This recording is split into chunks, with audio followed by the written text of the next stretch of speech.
Hi, and welcome to the Simply Connected podcast, your go-to spot for discovering new connections. On this show, we get real about the power of human connection through genuine, candid conversations. Before we jump into today's episode and meet Natasha, we are going to add another song to the Simply Connected playlist, which is available on Spotify, and we always link it in the show notes. Today's song that we are adding, I actually heard a few weeks ago when I was in the States shopping with a friend. We were in one of the department stores in the mall, and this song came on the overhead or the radio, and it was a bop. It was an older song, probably late 80s, early 90s. I could be getting that completely wrong, but it's called Crush by Jennifer Page. And the second my friend and I heard it, we just vibed out in the store. We full on danced away in the store. So we are adding Crush by Jennifer Page to the Simply Connected playlist available on Spotify for you to listen to and check out. Now, on today's show, we get to have a chat with Natasha Snowden. Natasha Snowden is a colleague that I met a couple years ago, and we get to dive into a bunch of fun topics with her. We talk about parenting to a little boy. We talk about social media and what that looks like in her life, both as a parent but also as an individual. And we talk about her journey with sobriety and what led her down that path.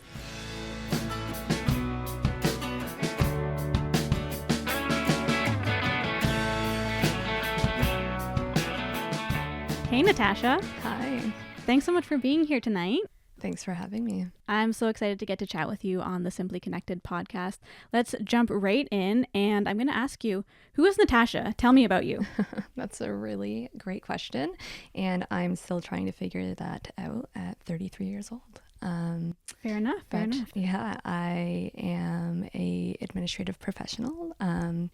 I am a mom. I have a 5-year-old. I am married to a really lovely human, and I'm really happy to be here. That's awesome. Now, do you feel comfortable telling us how you met your husband? Ooh. Yeah, I do. It's a long story.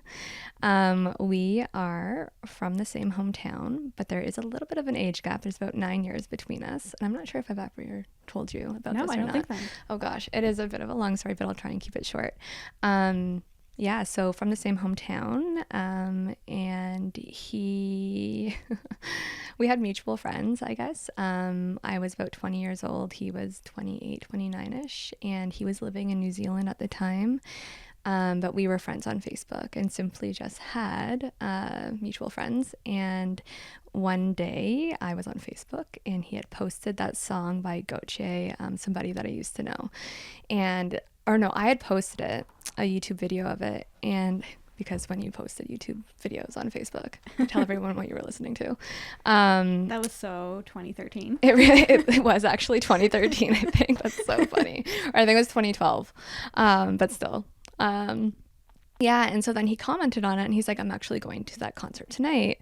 And I was like, oh, that's amazing. Like, let me know how it goes. And then he messaged me on Facebook and he's like, hey, I just saw you got an iPhone, because like the previous week I posted on Facebook that I got an iPhone. And so with iMessage, he was like, oh, like I can message you and send you videos. And then basically from there, we started talking. And then I think within like 3 months, he'd moved back home. And yeah, the rest is history. Yeah. Wow. And when you say back home, you guys came from out west, right? So we lived out west, but we're actually from Ontario. Okay. We're both from a small town called Cobourg. And yeah, so he actually taught at my high school, and so that's how I knew of him, but he was a student teacher when I was there, so I didn't actually know him. He didn't teach me or anything, but I knew of him, and that's kind of how we had mutual friends. I had friends that were older, he had friends that were younger, and so that's how we kind of knew each other.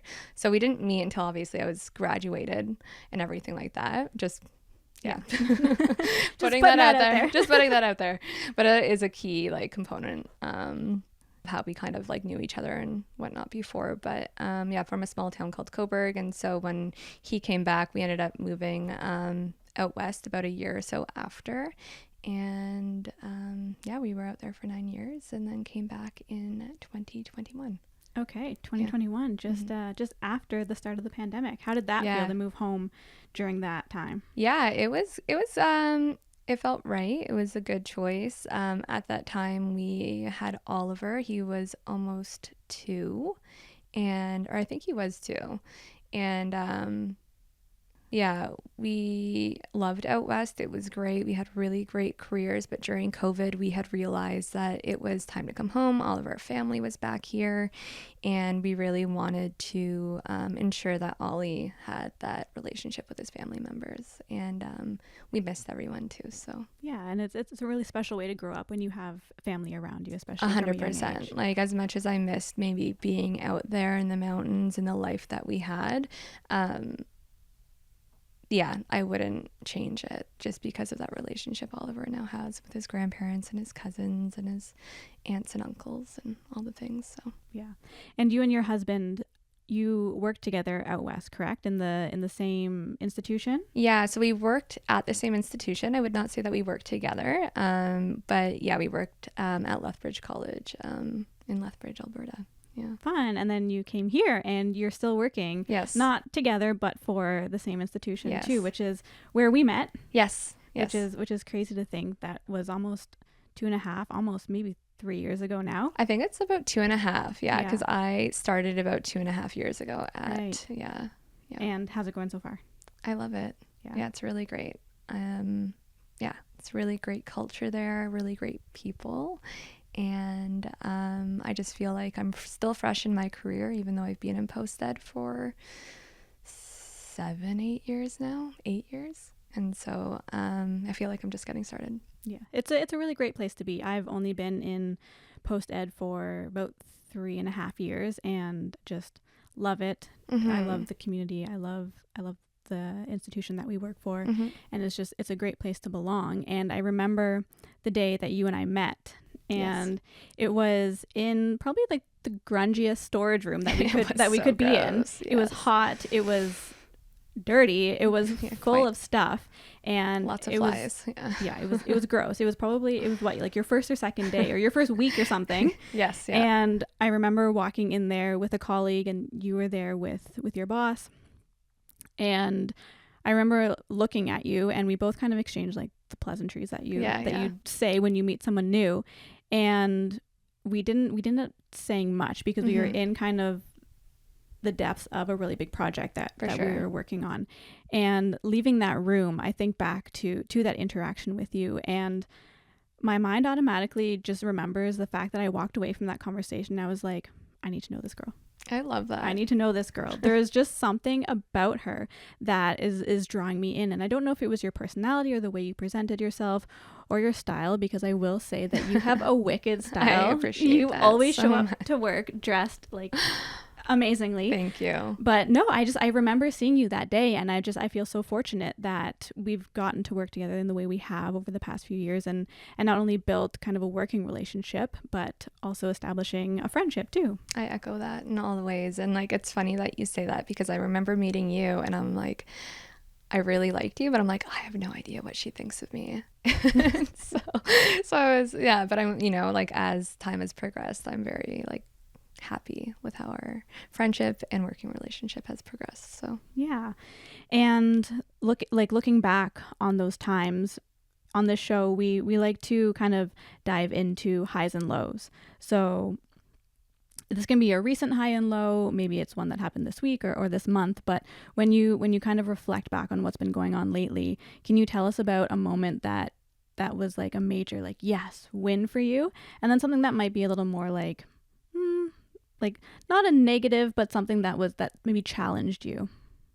Oh, this is good. Yeah. I think the win, within like the most recent, past few weeks, I've recently started a new position, and we have a quarterly meeting that happens each year, or each quarter, each year, you know what I'm saying. And basically it's a pretty hefty meeting, a lot of planning, preparation, a lot of very strict processes to follow. And this was the first time I did it on my own, the coordination of it, with some help, of course. But everything was actually finalized today and sent to board members, and I feel like it went pretty flawlessly. And so that was a pretty big win for me. Just it's a nice little bit of a weight lifted off my shoulders, if anything. But that was, it was a good win for sure. A low maybe. I feel like life has just been super, super busy lately. And I think we talked about that the other day, actually. And I just am trying to get a handle on it right now. And kind of hard. And I'm just trying to, and I mean, it's all good things that are coming my way and our way and to my family. But it's just, sometimes it's hard to keep up and to know when to kind of like step back and take a break. And I feel like it's the ebb and flow. And for us working in post ed and for you being a mom, I feel like, at least for me personally, September for me is what I would consider the new year. Yeah. Okay? I don't consider January that fresh start. Even as a kid, fall it's the new year, the new school year. Yeah. Like, things are changing, so that still rings true for me. And I feel like stepping out of summer, even though it's still summer, we're trying to find that balance of coming out of what was fun and maybe cottages and beaches and later bedtimes for the kids into more of like a structured pace of life. Yeah. So, or balancing work and kids and hobbies and partners and things like that does get to end up weighing on you. 100%. It's all the things. Yeah. So when those things do start to weigh on you, how do you balance that? What do you do for you?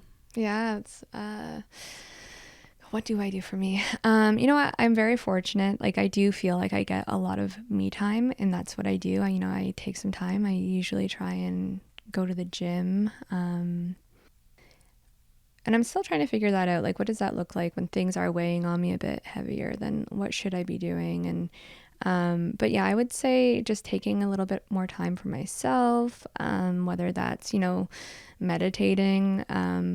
I use the Calm app a lot, and I find that it works really, really well.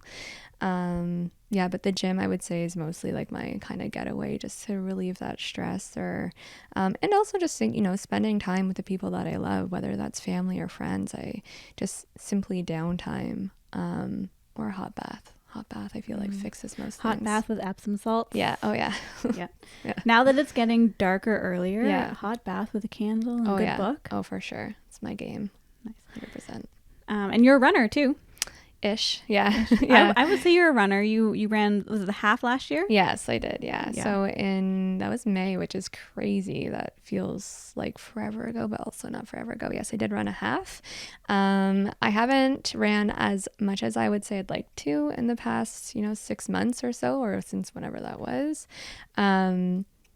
But that was my goal was to run a marathon, but I got injured, and so I ended up running the half. But yeah, no, I would say that I do run here and there now, but I was a runner. But yeah, I guess I can still have that title. In my world, you're still a runner, because I don't run. So when people ask, do you know a runner? I'm like, yes, I do. Yes, I do. Well, I appreciate that. Yeah.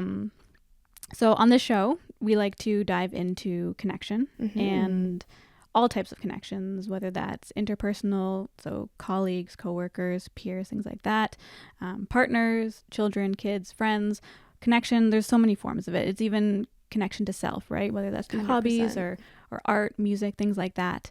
And so I'm gonna throw this question at you, because I feel like everyone's answer is different, and it's so interesting to hear. But what does connection mean to you? Oh, good question. A hard question.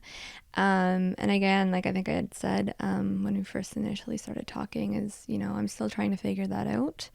But I would say that connection is just more so, a meaningful relationship with someone or something that has an impact on you in your life. I wouldn't say that it needs to be a positive impact necessarily, but it could be, anything from, someone just making your day a little bit better, or someone who's, changed your life, or something that's changed your life. It means a lot of things. Yeah. Yeah. And I like that you say, you're actually the first one to bring this up, that connection doesn't necessarily have to be positive, right? Mm-hmm. I mean, there are people who, you don't like to say it, but who have maybe made a negative impression on you or were a negative connection that you might have let go of. And I think that they're there to teach you a lesson, to maybe change the path that you're on, or to 100%. give yourself a new perspective. So when you think about connection like that, whether positive or negative, how do you go about finding connections in your life? By saying hello. Meeting people and just being myself. I would say that I'm not extroverted, but I'm a pretty open person, and I think a simple hello can make someone's day. Just a little bit of conversation can go a long way. I would say that's how I find most of the connection in my life, is just saying hi to someone and seeing where it goes. And building off that. Yeah. Are you the type of person to actually, I feel like I could probably answer this question, because when I was with you the other day, we were at a coffee shop, Yeah. and I think you said hello to the barista, Mm-hmm. but then you guys just started having a full on conversation. Yes. And I was like, wow, look at this girl go. It's just how much coffee I drink. That's Okay, so you're friendly with the baristas. Yeah, no, and like that's for sure. That is an example. I again just try and get to know people on more personal levels, and also read the room too, right? Like I do respect boundaries. I know that not everyone's going to want to have a conversation, but I think a hello is polite and just a way to get to know someone. It's the kind of the entry into the whatever it is, whether it's a relationship or just a simple hello. Yeah. And do you take that same kind of practice into a room that you might not know anyone in? If you were entering a networking event, Mm-hmm. would you approach the situation the same way? Yeah, I think so. I think, past versions of me might not have, but I think now, in my, I would say mid-30s, I can say 33s, mid-30s. I try and, bring that approach wherever I go, whether it's at a networking event, or if it's, a personal event, a party, or, a picnic for the kindergarten class. I'm not sure, right? Like I would say I try and carry myself like that wherever I go. Yeah. Can you think of a moment, whether recently or not so recently, where there was a memorable connection for you, something that stood out, or someone that stood out, again, knowingly or unknowingly, that really made an impression on you? Yeah. This is going to get a little deep. That's okay. Yeah, it's going to get actually pretty deep, so buckle up. I feel like that's maybe the second or third time our guest has said that. They said, buckle up for this story. So I'm like, that's going to be our catchphrase. Yeah. Buckle up, folks. Buckle up, folks. Yeah. Let's just get into the nitty gritty stuff. Yeah. So when I was younger, so my parents are divorced. They're no longer together. I have a bit of an estranged relationship with my dad, but love him very much. He just struggles with addiction, and that will kind of play into this shortly. But my mom left my dad, and when we kind of reconnected again, when she was able to kind of come back into her life, because she had to leave a little bit abruptly.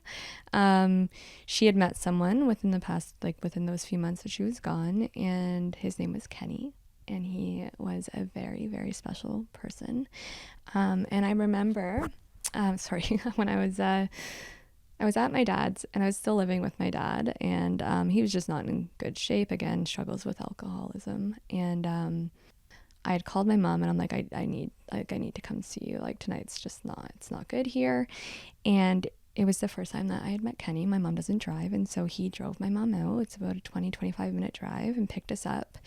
And from that moment, he was just a super special person in our lives. Unfortunately, he has passed, and but he was sober, and so that he was such a good influence on my mom, and just really impacted our lives, my brother, my mom, and I, in the most positive way. And I think, we had a pretty special bond. I would say I was closer to him than my brother was with him. But yeah, no, I think he knew how much, positive he brought to my life before he did pass. But yeah, I would say that he just, he was, again, like I said, he was sober. And so, it just was such a huge difference from what I was used to. Like my brother and I ended up moving in with Kenny and my mom like shortly after. I think it was like a month or two after we had met him. And it was a small apartment. It was like a 2-bedroom apartment, but we made it work for the 4 of us. And we didn't have a lot, but it was everything that we needed. And it was just such a safe environment. And so this little tiny apartment just felt like home and a safe space, which we hadn't had in, I would say, a very long time. So it was, yeah, super, super special. Yeah. Oh, Kenny. Yeah. He was my Kenny. Yeah. Oh, that's amazing. And how does it feel to be able to look back on that and to be able to pinpoint that Kenny was a pivotal person in your life? Like, do you look back on that time and think of like what kind of memories do you have with Kenny and the times you've had together? Really good. He just was such a, like, he was so quirky and just kind of silly, like, and super funny. And, he'd leave pop cans all over the apartment, and I would always have to go and like pick them up and put them in the garbage, and I'd give him shit all the time about it. But it's just those like little moments. And he was like, my mom always bugs me to this day. She's like, Kenny did everything and anything for you. You would wake up, you were only like a 15-minute walk to your school, and you would be like, Kenny, can you give me a ride to school? And he would. And he was just so sweet. He was just always there, no matter what. And I could always rely on him. And so, yeah, it's just super impactful. And I'm actually sober now. And so, I would, say that he has inspired and impacted me in that way too. I would say, like, I did it myself, but looking back and looking at our relationship, I think that he kind of lit that fire under me. So. Mm-hmm. And I was going to ask too, when you mentioned it, but what has your journey with sobriety been like? Amazing. Yeah. Best decision I have made, in my entire life. It would be 6 years. It was 6 years this past July. And I would say California sober, by the way. But sobriety, has impacted me like in such a positive way. I just feel so much more confident. I don't have that, anxiety anymore. Mm-hmm. And, I would never say that it's weird. Like, when you're an addict or anything, like it's hard to admit that, like, but I never, for me, I never craved a drink. I never needed to drink. It's just when I drank, I just drank too much, or I was an idiot and I was kind of like Jekyll and Hyde, and it just wasn't for me. It was almost like I was allergic to it. So even though I never craved a drink or needed a drink, I would still like classify myself as like someone who, I guess, was an addict in a way, because, I just couldn't do it properly. And when I did it too much. And so, it's just changed me drastically. And, I feel like I don't want to say that I've, stopped this cycle, like, but I've started a new one. I think I read that quote somewhere. So and that's huge. Yeah. Congratulations on 6 years. I appreciate that. That's an amazing accomplishment. That's great. And the fact that you keep moving forward with that is just beautiful. Thank you. I appreciate that. So earlier you mentioned starting a new role and you're in your win. Because I've watched you kind of change roles since your time at the college, similar but different. Mm-hmm. Making moves, climbing that ladder. Making money moves, yeah. Right? What would you say is one of your biggest accomplishments to date in this new role? And is there someone that you turn to or that you look up to in, I guess, post-secondary, whether it's where we work or somewhere else, that kind of helps to guide you on your career path? Yeah, for sure. Biggest accomplishment, I would say, is just really merging myself into the team and really feeling like I'm part of something bigger than what I've kind of felt in the past in different positions and things like that. Like I just feel like I've really established myself in the position. And so knowing, what my potential is, whereas like, in prior positions, I've felt maybe that I haven't been utilized the way that I could be. And that's simply just because of, just different areas and departments, right? Their needs and whatnot. And so in this position, I just feel like I have realized what my potential is in moving forward into different positions and, maybe what I'm looking for in future positions. With regards to someone who I look up to, there is definitely someone. I have a previous manager who's also at the same institution as us, and she has just been a massive guiding light in my career. And it feels like I have known her a lot longer than I have, and she's just been super welcoming and is an incredible woman in leadership and just someone I look up to, whom I feel I can speak to, both on like a professional level, but also just like that personal and casual level too. I know that she genuinely cares about me. She's strong and she's direct, but she cares a lot. And so it feels really good to have someone like that. Yeah. And I feel like too, it's important that we have female leaders 100% embodying that and showcasing that, especially for people like us who do want to keep moving and not stay stagnant in a role. Yes. And so when you look at people like that, where do you see yourself going? How do you want to grow in your career? Oh, that's a really good question. Something I've been, thinking about a lot more lately. And I honestly don't know. Like I'm very happy with the position that I'm in. Being an administrative professional is great. I get to, support some really great people, some really great initiatives. I feel like I learn things every day. But, I've been told by people and by colleagues and friends, I see you in like a little bit of a more like leadership role. And then I'm like, really? Like me? And so I don't know, like who knows what happens. I am hoping to start my degree soon in business management, and so hoping in the next 6 months or so that that happens, and we'll see where that takes me. But I think post-ed is where it is. I don't see myself going anywhere else anytime soon, but yeah, I'm open to all the opportunities. And so I can see you making some big moves. I remember last fall when we worked together on a project, on a conference that our institution was helping to host. And I remember when the project landed with me, it was still in kind of like the brainstorming phase. Yep. There was a vision, but there was no vision. Yes. We were kind of collaborating. We didn't know exactly what to do. It was hard because there were a lot of hands in the pot for this project. And but yet no one really wanted to take the lead on it. So I remember with like a little nudge, you all of a sudden just blossomed into this leader. You like, what's that saying? You take the bull by the horns or whatever that like the cliche is saying. Yeah. But I remember being on those calls with you, and you just owned it. You weren't bossy, you weren't demanding, you weren't like rude or anything. You were just a leader. You were being you. You were letting your light shine, and the to-do list came together so easily.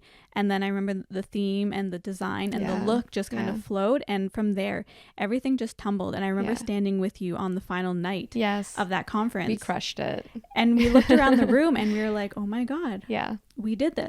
It was so good. So I see you going places. Well, thank you. I appreciate that, and I echo everything you said about me, about you. Like I think we worked really, really well together on that, and that was just the start of this relationship. And I couldn't have done that without you. But you played a massive part in that too, and I hope that you know that. Like the vision that you had for it, and pulling everything together, and you had connections too that you used, which were so helpful. And I think that for you in that conference, in the event, like that was a huge pivotal moment in your career too. Like you took that also by the horns. Like we rolled that bull together. So no, it was great. I do remember that, and it was I guess like you said, just as big for me as it was for you. And I feel like that really kind of just not that we needed it, but it really just put our names on a different level.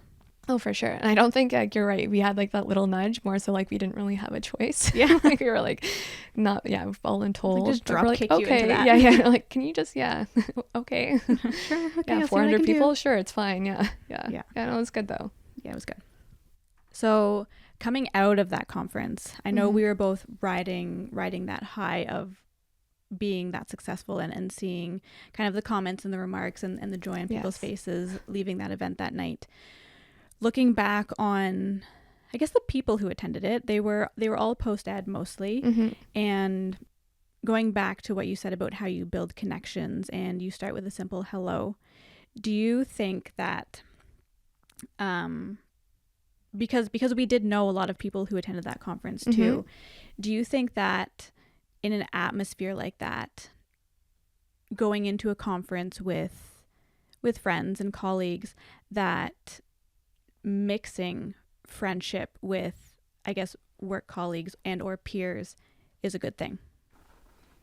Yeah, I think it can be a really great thing. But I also, again, like going back to what I had said earlier, is just respecting boundaries and understanding that not everyone wants to have friendships with their colleagues, that they strictly just want to keep it professional, respectful, of course.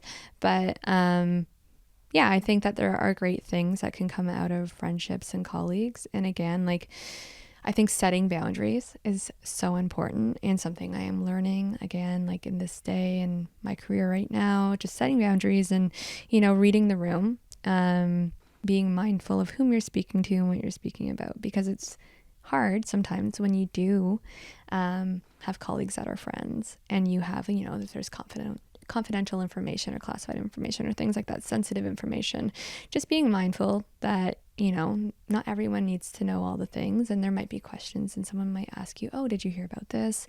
Not just being aware that you don't need to kind of delve into the gossipy part or whatever. Yeah, but I think that it's totally fine to have friendships at work with colleagues and whatnot, and I think it does work, but again, not everyone is looking for that. And I've recently, I would say in the past few years, have realized like that's okay. Not everyone's going to like you. Not everyone's going to want to be your friend, and that's okay. Yeah. And I think too that's a recent lesson that you and I were talking about. Yes, because I don't exactly remember how we got on the conversation, but we were talking about, I think, a mutual connection in the workplace, and we were both kind of talking about the fact that we wanted them to like us. Yes, yeah. But also at the same time realizing that it was coming from like an internal place of insecurity, that we didn't necessarily need their approval, but it was just something about them that was attracting us, that we wanted to know more, that we wanted to like almost like seek their attention in a way. For sure. Yeah. And I think as a young woman, in any industry or any business, you do look for that, especially in other women, or other leaders and things like that. And so when someone doesn't maybe notice you right away or doesn't, go out of their way to have a conversation, it can impact you. And you do question, oh, am I not special, but like, why don't they see me like they don't see that, like they see that other person? And like, that can be hard sometimes. But I also, again, a learning moment where that's okay.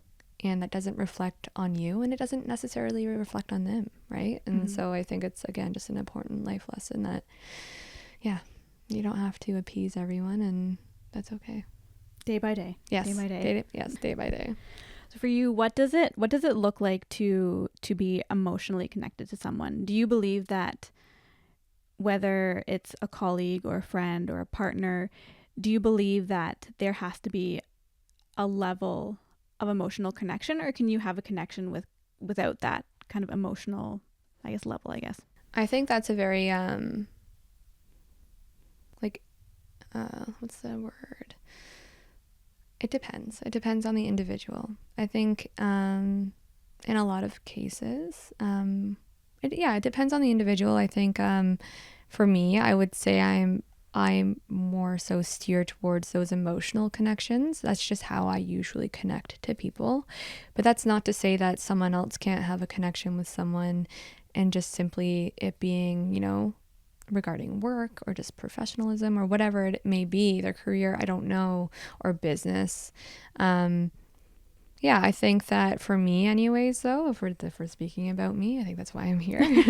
I would say I more so lean towards those emotional connections. That makes more sense to me. It's where I can relate.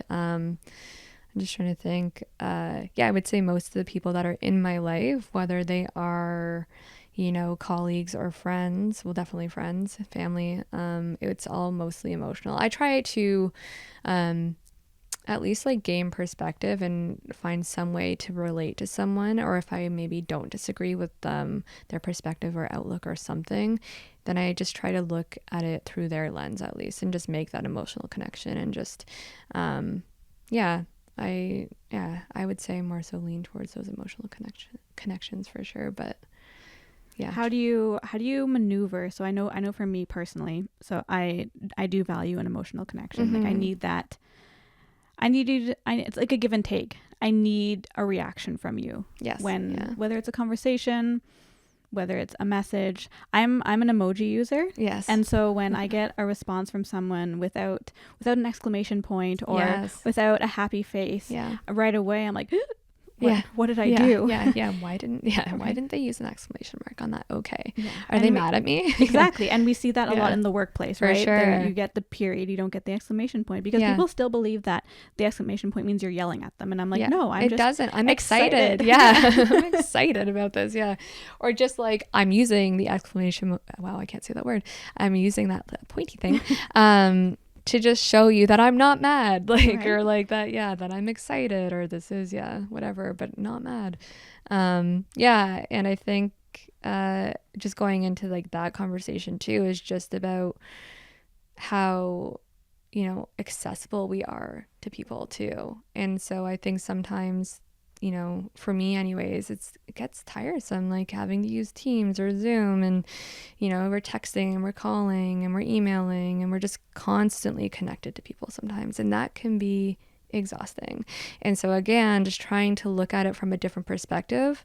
Okay, that person's probably just having a day, and they just maybe are just, or a busy day or whatever it is, and they just a short response, and like I just try not to read into those things as much. And, my philosophy or outlook is that, if there is someone if they are upset with me, or if they have an issue or anything in that regard, I would just like them to tell me up front. I know not everyone's like that, but that's my expectation, because that's what I would, that's how I approach situations. There's not really many people that I don't like, but I try not to read into like, the short responses or things like that.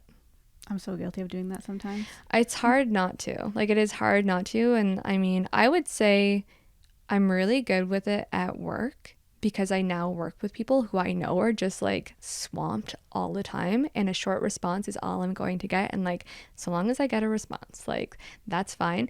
But I do look into it a little bit more with like my friends and my family. But I think that's because I have more of that like emotional connection, and I know them very well. And I'm like, oh, you don't usually respond like that, or you're like, what's up? Yeah, there's something. We need to dive into this now. But again, like, they could just be having a day. And I think in this day and age, just being constantly connected to people, we have to give people the benefit of the doubt before jumping to conclusions. Again, not easy to do, but that's something I try and do now, because one, it can cause anxiety on yourself, but it also just causes pressure on them, and blah blah blah. And and like you said, we're now 100% connected, whether it's at work, like you mentioned, Teams, email, Zoom, and whatnot, but even now more so with social media. 100%. And it's constantly a ping or a message, or you're counting likes, you're counting followers, not you in general, but society as a whole. So how do you go about navigating what your connection looks like to social media? And as a mom, how do you plan on navigating that with your son as he grows? Man, I have no idea. No, I would say in the last year or two, I have realized that like there are really great things about social media, and being connected to whoever we want, wherever we want, whenever we want. But there are cons, and there are limits to it. And again, it goes back to having boundaries. And so for me, like, I just, if I find myself scrolling and I do not have a reason to be scrolling, and I'm fine with killing time and just, going on TikTok and just watching, funny cat videos and things like that, and guilty other things too. Like that's fine and dandy, but like if I'm, laying in bed and it's 10:30 at night and I have literally no reason to be up and I know that I'm tired and I'm just scrolling meaninglessly, I just try and like detach from it and just put it away. Or if I'm in the room and I'm with my son and we're just hanging out and I just open my phone, I'm like, why am I doing this right now when he's in front of me? And it's hard, like it's so hard, and it's scary having a kid that will grow up with it, in their faces. Thankfully, I can say confidently, I do not have an iPad kid. Not against anyone. I know it's so hard. But like my son just, sometimes we are like force the screen on him because we're like exhausted. We're like, please just watch something. And, but like but I'm already kind of going through it. Like with, he just found out what YouTube is and I can't stand it. It's so frustrating. Just like, I don't know if it's the annoyance sometimes of like the vlogging that families do, but like, I just like, it just bugs me. And he loves it. He loves watching other kids play. He likes watching experiments and he learns so much, but we have to put a limit on it. And it's tough. So like, again, just going into those parental controls and like putting time limits on things. And thankfully, he doesn't ever really, ask for his tablet or iPad or whatever, but there will be a time that he does, and there will be a time that he has a phone and a cell phone that we will have to put limits on. But we'll navigate that when we cross that bridge, I guess. Mm-hmm. But it will be hard, like I have no doubt, because the day that we're in now, like from where you and I were like 10 years ago, things have just drastically changed, and I can only imagine then the next 10 years, or I don't know, I have no idea. Yeah, I think we were one of the last groups of people, at least I know for me personally, I think it was elementary school, that we still had dial-up internet. Yes, so I remember having to ask my parents for permission to use the internet because it would tie up the phone line. 100%, yeah. And looking back on that now, I mean, I wouldn't change my childhood. I had a great childhood. I was one of those kids that played outside all day, got to ride my bike up and down the street. For sure.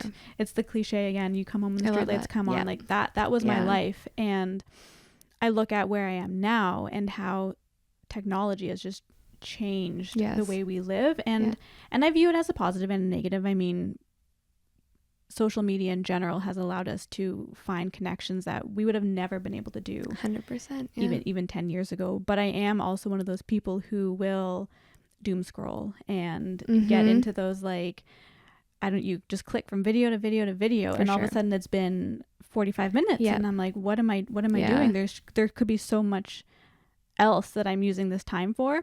So for me, at least, boundaries around time in general, setting those on my phone and tablet and computer and things like that, and just reminding myself that, hey, no, my limits are reached. Yes. I mean, it's a good day if I don't reach them. For sure. But when that little notification pops up saying, are you sure you want to extend your limit? And I'm like, they shouldn't even have that, right? Honestly, because I'm like, it's so tempting. Just like, no, I'm good. Another 2 minutes. And they have options like 5 minutes, 2 minutes. I'm like, no, don't give me options. Just say no. No, like, it's locked. And if I want in it, then I have to go unlock it. Exactly. But that's a big boundary that I've implemented probably within the last year, and I've noticed for me personally it's really helped my mental health, because I find when I go down those spirals of TikTok videos or whatever it is I'm watching, I notice a difference in the way I behave in my day-to-day life. And it changes your mindset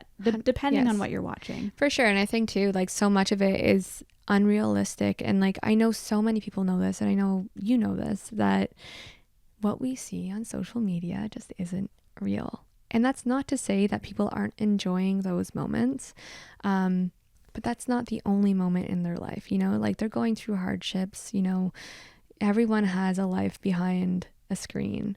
that we do not see. And I just have to always try and like, again, keep that perspective, because it is so easy to doom scroll or whatever and, you know, see all of these highlight reels, right, of everyone's life. And you're like, how is everyone traveling all the time? Or, you know, oh, this person's going out to eat every night, like, or look at the coffee shops this person's going to all the time, and then look at their cute little lattes with cats in them. Like, I never do that. Like, who has time for that? But like, again, these are just highlight reels. They are not real life. Unless you are a full-time influencer being paid to go on these trips, it's just not real life. And I think it's fun to use it, but again, like in this day, I'm just trying to be more mindful. I wouldn't say that I use Instagram or whatever platform as much as I used to, but I still definitely enjoy it. But I just try and be a little bit more realistic. More realistic about what I'm posting. But I'm guilty of it too, right? Like, because you want to show people that you have a really great life, and you want to show people the highlight reels, and that's okay. But we just have to keep in mind that it, you know, it's not the only thing that's going on. And I was just, you know, as Kyle and I, my partner and I, were driving the other day, and I'm like, you know, part of me just really wants to just delete it all, because I'm like, what is the point? Because I'm like, we're just missing out, I feel like, on so many little, like, just moments when we have our screens out and we're trying to take pictures or videos to capture like the perfect moment. For what? Like, when we could just be experiencing it. And then we got into this like deep dive of like, what is a meaningful life? And all these like, we're like, oh my God, like, what is fulfilling? Like, what is a fulfilling life? And how do we achieve that? And like, what does that look like? And I just know it's not social media. And so again, just trying to keep that perspective. Not to say that I won't use it, but just reminding myself that like, there's just so much more. And it's also not my life anymore. It's also our son's. And so what do I want to teach him, and how do I want him to grow up? And you're setting an example for him too. And I think those questions that you mentioned, they're evolving, right? Like, life changes day to day on a small level, but it changes on a bigger level month to month, year to year, as you grow and develop, and as your family grows and develops. And I think too, thinking about what you just mentioned about pulling out your camera and wanting to capture those moments, like that's an important part of your son's childhood, right? Like, he's gonna be able to look back on those photos and be like, I remember those moments. But on the flip side, I think about like when I whip out my camera at a concert. This one comes up, this topic comes up a lot, because I'm a frequent concert goer, and I'll whip out my camera at a concert to catch a clip or whatever it is, and I don't rewatch them. They sit in my phone. They take up storage. I maybe post one or two videos of it, and again, I'm like, who am I posting this for? Exactly. Like, this is for me. But also too, when you're posting things like that, whether it's Instagram or Facebook or whatever platform you're choosing, I also try and remember too that places like Facebook are where some of my family members are who don't necessarily live here, or friends who I might have connected with on a trip in Europe, like people I don't necessarily see. So it's important from my perspective that yes, Kay, I'm posting these pictures, I'm showing my great life, I'm showing what it is I'm doing, but I also view it as a form of connection, right? Like, 100%, yeah. When you look at it that way, how do you go about maintaining these relationships? Because some relationships are solely based on the internet, right? Like you keep relationships with friends you might have met on a trip, or family who's moved away. So when you look at it that way, how do you go about maintaining, whether it's a virtual relationship or an in-person relationship? Maintaining. I think reaching out and genuinely asking how someone is, and listening, and, you know, finding time, carving out time in your day, whether you have a very, very like busy schedule, or maybe you don't, there's things going on, just making time for people. And I would say, but like also just holding space for people too. Yeah, because I like for me it's I have a lot of different like friend groups that maybe don't know each other, a lot of different family that I'm close with, and then also I like I had said like I really just like connecting with people, whether I've only met them once in person or whether it's like online or whatever it is or through work or something, but I would say just again starts with a simple hello and just holding space and, you know, making the time just to say hi, whether it is just a, hey, how are you? You know, catching up over coffee, putting the phone away when you are meeting with someone. Because again, it's so easy just to pull it out, just to check it, but like really taking the time just to say, hey, how are you? Sit down, have a conversation, whether it's 5 minutes, 10 minutes, half hour, a day. But like putting in the effort.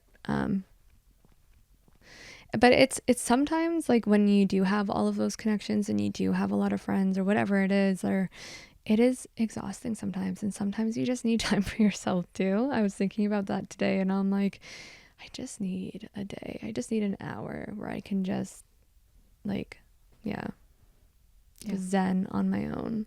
I feel that we talked about that, a friend and I, a few weeks ago. Well, actually, I feel like the summer has gone by in a blur just because there's been so much happening. But for me, I'm very much an introvert, and for the most part, there's one group of friends that I can pinpoint that I hang out with pretty frequently. Yeah, and they are all extroverts. They are all Geminis. They are all social beings, and just get louder and more rowdy the more people there are in the room. And I think I'm the only one in that group that depletes as the more people who come into the room. So I feel like that group is one of my favorites. It's probably one of my most favorite connections. Like we always have a blast. But I know coming out of that group, I need a day or two, sometimes 3, just to be like, don't talk to me. I just like give me a second. Exactly. I need to hear my own thoughts again. No, I feel that for sure. And like I'm a Gemini, which is funny that you say that. Actually, I had this realization this like past week that the 3 best friends that I have that I would say are like my like 3 go-to best friends are all Virgos. Isn't that strange? Like I'm not a huge like, I don't read into that stuff a lot, but I'm like, that's so weird. Okay. And what would you say their personalities are like? Very similar. Yeah. But I'm like, that makes sense. But I'm like, what are the chances? And like, it's so strange. Yeah. And they don't know each other either. So it's so. Oh, weird. Yeah, I know. But I'm like drawn to them in some way. Yeah. Do you know what so you're a Gemini sun. Do you know what your moon and rising are? Yeah, Virgo and Libra. So rising we think is Virgo. So like I mask as a Virgo, and is it moon? Did you say? Yeah, your moon is Libra. Interesting. I know. Okay, I'm a Virgo rising too. Are you? Yeah. That is interesting. Right? Yeah. But I'm like, is it because I mask as a Virgo? Because like I just got this app called CoStar. I don't know. Love it. Yeah. Okay. Yeah. Okay. We should be. Okay, I'm gonna add you after. Yeah. Okay. So like, but it is interesting, and like, like I've never like been really into it. Mind you, I have a terrible tattoo because my birthday is June 21st, so like I'm right on the cusp of Cancer and Gemini, and I've always like leaned in a bit more to Cancer, so I have this terrible tattoo of like the Cancer symbol, but I am actually like considered Gemini as well, and so it just depends on like what article I'm reading. But I would say like now, like having that up and like reading a bit more, I'm like, oh, I'm definitely more Gemini. But now I have this stupid tattoo that I got when I was like 16. Maybe they can turn it into the Gemini. Yeah, I don't know. Maybe I should just get it removed, or it's, it's not in a spot where people can see anyway. At this point, it's just a memory. Yeah, it's fine. Yeah, exactly. It just goes, it's just fine. It's just a memory. Yeah. I'd be really interested to read your chart and to see where all your planets fall. Ooh. Because I always find it interesting, the people who do fall on the cusp. I have a couple of friends who are on like that border of signs, and they lean one way, but on like paper they're complete opposite. Yeah. So I'm very interested in where like that lies and where that comes from. Yeah, it is interesting. Like once you kind of learn a little bit more about it, I'm like, okay, now this maybe it does make sense. Like there is a bit of like science behind it, right? Like so yeah. But have you ever looked into your human design? Nope. Okay, we're gonna have a conversation about that about that another time. Okay. But before we wrap up today, we like to end with a few rapid fire questions just to give listeners a little something more about you. So can you tell us what the last movie or TV show is that you watched? Yes, the last movie I watched is called The Idea of You. It's with Anne Hathaway. Great movie. So good. I watched that last night, actually. It was unreal. Oh, I loved it. I love that movie. And it pulls on like all the heartstrings. Yeah, and liberating and just like, heartstrings, like easy rom-com to watch for anyone. But there are like moments in it I'm like, yes. Right. Yeah. I feel like I laughed. I cried. Yeah. It was one of those movies, like I love movies, and it was just one of those movies that you're invested in. It's relatable. Like you're just like, oh my God. And Anne Hathaway. Like, oh, I know. She's just, it's stunning. Stunning actress, stunning human, beautiful. Last book you read or podcast you listened to, or both? Yeah, that's a great question. I listen to a lot of Armchair Expert with Dax Shepard. Yeah, it's my fave. Yeah. Oh, I love Dax Shepard. I know. He's great. Yeah, they're all great. Superpower you wish you could have? Ooh, superpower. Oh, I was thinking about this.